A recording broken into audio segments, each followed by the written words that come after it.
हाँ, तो देखो जल प्रबंधन, अपन देखेंगे जल प्रबंधन।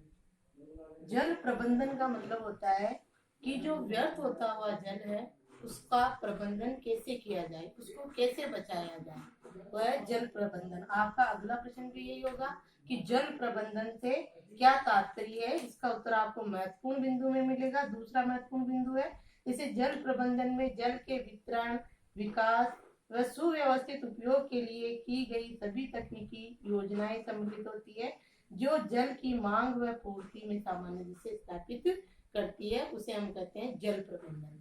तो जल प्रबंधन में आप देखो बुक में कि हमारे यहाँ पर क्या है कि वर्षा जल का अधिकांश भाग जो है नदियों के माध्यम से बहकर समुद्रों में चला जाता है और समुद्रों में जाने के बाद वो पानी जो है खारा हो जाता है और किसी उपयोग का नहीं रहता है। तो इस व्यर्थ बहते हुए जल का उपयोग करने के लिए जो है और बढ़ती हुई जनसंख्या की जल की जो मांग है उसे पूरा करने के लिए हमें हमारे देश में जल का उचित प्रबंधन करना बहुत आवश्यक है। और इस जल के उचित प्रबंधन के लिए हमारी भारत सरकार ने जो आजादी के बाद 1950 में योजना आयोग का गठन हुआ और उसके बाद जो हमारी पंचवर्षीय योजनाएं बनी, 1 अप्रैल 1951 से पहली पंचवर्षीय योजना बनी। उन पंचवर्षीय योजनाओं में सबसे पहले इस जल संकट से उबरने पे ध्यान दिया गया और उसके लिए जो है बहुउद्देशीय जल परियोजनाएं विकसित की गई। बहुउद्देशीय जल परियोजना, बहुउद्देशीय, बहुउद्देशीय का मतलब होता है ऐसी परियोजना जिससे एक से अधिक उद्देश्यों की पूर्ति हो। एक ही उद्देश्य नहीं, एक से अधिक। जैसे बहुउद्देशीय जल परियोजनाएं है तो उससे जो है हमें कोई भी परियोजना विकसित की गई है तो पेयजल की आपूर्ति भी होती है, सिंचाई भी करते हैं, विद्युत उत्पादन करते हैं, मत्स्य पालन करते हैं। इस प्रकार इन जल परियोजनाओं से हमारे एक से अधिक उद्देश्यों की पूर्ति होती है, तो इन्हें हम बहुउद्देशीय परियोजनाएं कहते हैं। इसके कई लाभ भी है जो आप देखो कि बहुउद्देशीय परियोजनाएं जो आरंभ की गई उससे जो है बाढ़ व सूखे की समस्या से बचाव होने लगा। वही बिजली, पेयजल आपूर्ति, सिंचाई, मछली पालन एवं पर्यावरण के संरक्षण में हमें सहयोग मिला है। तो ये है बहुउद्देशीय परियोजनाओं के लाभ। बहुउद्देशीय परियोजना किसे कहते हैं, उसका उत्तर यह होगा कि वे परियोजनाएं जिनसे मानव के एक से अधिक उद्देश्यों की पूर्ति होती हो बहुउद्देशीय परियोजनाएं कहलाती है। जैसे पेयजल, सिंचाई वगैरह ये दोगे। और उसके बाद जो बहुउद्देशीय जल परियोजना के लाभ, अगला प्रश्न जो होगा उसमें आप ये लिखोगे कि बहुउद्देशीय जल परियोजनाओं से जो है बाढ़ नियंत्रण किया जा सकता है, सूखे के समय जो हमारी अकाल के समय जल की जो हमारी समस्या हो जाती है उसको जो है उस समस्या से निपटा जा सकता है। पेयजल, सिंचाई, पर्यावरण भी जो है अच्छा सुरक्षित रहता है। तो इस प्रकार कई उद्देश्य पूरे होते हैं। ये बहुउद्देशीय परियोजनाओं के लाभ है। अब जो बहुउद्देशीय परियोजनाएं हमारे यहाँ पर विकसित हुई उस समय जब हमारा देश आजाद हुआ तो पंडित जवाहरलाल नेहरू हमारे देश के प्रधानमंत्री थे। और पंडित जवाहरलाल नेहरू ने जब जैसे भाखड़ा नांगल परियोजना वगैरह उनको देखा तो अचानक उनके मुंह से ये निकल गया कि ये तो हमारे आधुनिक भारत के मंदिर है, भारतीयों को मंदिर में पूजा न करके इनकी पूजा करनी चाहिए। तो अगला प्रश्न होगा कि बहुउद्देशीय जल परियोजनाओं को पंडित जवाहरलाल नेहरू ने क्या संज्ञा दी। तो उसका उत्तर यही होगा कि पंडित जवाहरलाल नेहरू ने जो है बहुउद्देशीय जल परियोजनाओं को आधुनिक भारत के मंदिर कहा। अब क्यों कहा पंडित जवाहरलाल नेहरू ने जल परियोजनाओं को आधुनिक भारत के मंदिर क्यों कहा, उसका उत्तर ये होगा कि भारतीयों को, भारतीय जो मंदिर में जाते हैं वो कुछ न कुछ मांगने के लिए, आवश्यकता पूर्ति के लिए या अपनी इच्छाएं प्रकट करते हैं।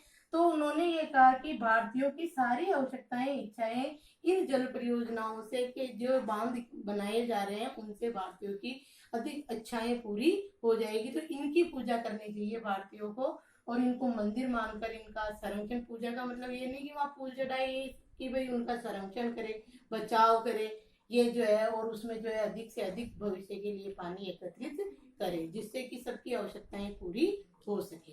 तो इसलिए पंडित जवाहरलाल नेहरू ने इनको जो है आधुनिक भारत का मंदिर कहा है कि भारतीयों को इनके विकास की ओर ध्यान देना चाहिए जिससे भारतीयों की कई आवश्यकताएं पूरी हो जाएगी।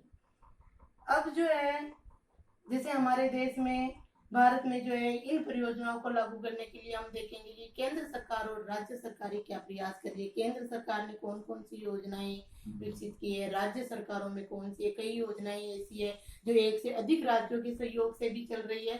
तो अपन आगे ये देखेंगे कि केंद्र सरकार द्वारा संचालित जल परियोजनाएं कौन कौन सी है।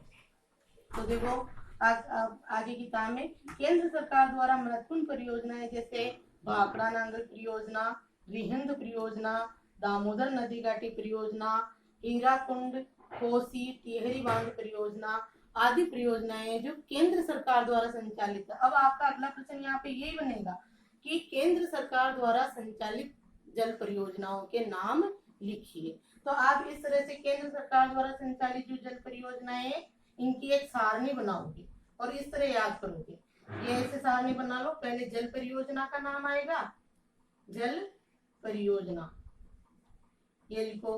दूसरे में आएगा आपके राज्य कि ये जल परियोजना कौन से राज्य में विकसित है, और तीसरे में आएगा नदी कि कौन सी नदी पर विकसित है। ये जो बांध बनाए गए हैं नदियों के पानी को रोक के ही जो ये सारे बांध बनाए गए हैं। तो अपन आप देखेंगे जैसे जल परियोजना में पहला आ गया आपके जैसे भाखड़ा नांगल, भाखड़ा नांगल। ये भाखड़ा नांगल परियोजना में 2 बांध है और ये जो है आपके इधर आपके वर्णन दे रखा है पूरा भाखड़ा नांगल परियोजना का। ये पंजाब, हरियाणा और राजस्थान की संयुक्त परियोजना है और जो है पंजाब में बनाई गई है हिमाचल प्रदेश के बिलासपुर के निकट। तो आप राज्य में पंजाब लिखोगे और नदी का नाम लिखोगे आप सतलज। कौन सी नदी पे विकसित है? सतलज। इस प्रकार आप ऐसे सारणी से याद करो जिससे कि मानचित्र भरने में भी हमें सहयोग मिलेगा।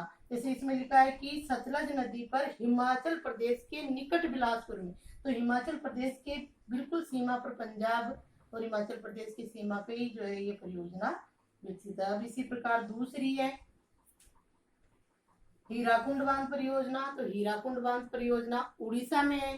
तो पहले तो परियोजना का नाम लिखोगे हीराकुंड, फिर राज्य लिखोगे उड़ीसा और फिर ये नदी है इसकी महानदी। ये मैं आपकी किताब में लिख दूंगी और आप जो है इस प्रकार सारणी बना के इसको याद करोगे। अगला है, ये तो हुई केंद्र सरकार द्वारा जो आपके बुक में है, इनके मैं नदी का नाम और राज्य आपके सारणी बना दूंगी, आप ढंग से बनाना और याद करना। अगला है राज्य सरकारों के माध्यम से चलाई गई संचालित की गई जल परियोजनाओं के नाम। तो अगला टॉपिक आपका ये है राज्य सरकारों के सहयोग से कौन कौन सी जल परियोजनाएं चलाई जा रही है। तो उसमें सबसे पहले है चंबल परियोजना। चंबल नदी घाटी परियोजना मध्य प्रदेश और राजस्थान की संयुक्त परियोजना है। तो जैसे परियोजना में चंबल परियोजना नाम और राज्यों में राजस्थान और मध्य प्रदेश, और नदी है चंबल नदी आएगी इस पे। नागार्जुन सागर परियोजना ये आंध्र प्रदेश की है। उसके ये जो है नागार्जुन सागर परियोजना राज्य में आंध्र प्रदेश और नदी में कृष्णा नदी। तुंगभद्रा परियोजना आंध्र प्रदेश और कर्नाटक की संयुक्त परियोजना है और नदी इसमें तुंगभद्रा ही है। सरदार सरोवर बांध परियोजना गुजरात, मध्य प्रदेश और राजस्थान की संयुक्त परियोजना है और नदी आएगी नर्मदा। मयूराक्षी तथा फरक्का परियोजना पश्चिमी बंगाल में है। ये फरक्का परियोजना मयूराक्षी तो मयूराक्षी नदी पे है और फरक्का है हुगली पे। माही बजाज सागर परियोजना जो गुजरात और राजस्थान की संयुक्त परियोजना है और माही नदी पर विकसित है। गंडक परियोजना बिहार तथा उत्तर प्रदेश की है, राज्य के नाम ये है, नदी गंडक की है।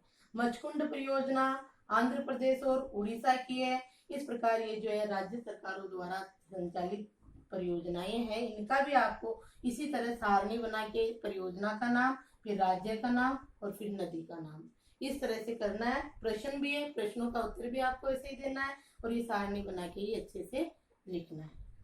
धन्यवाद।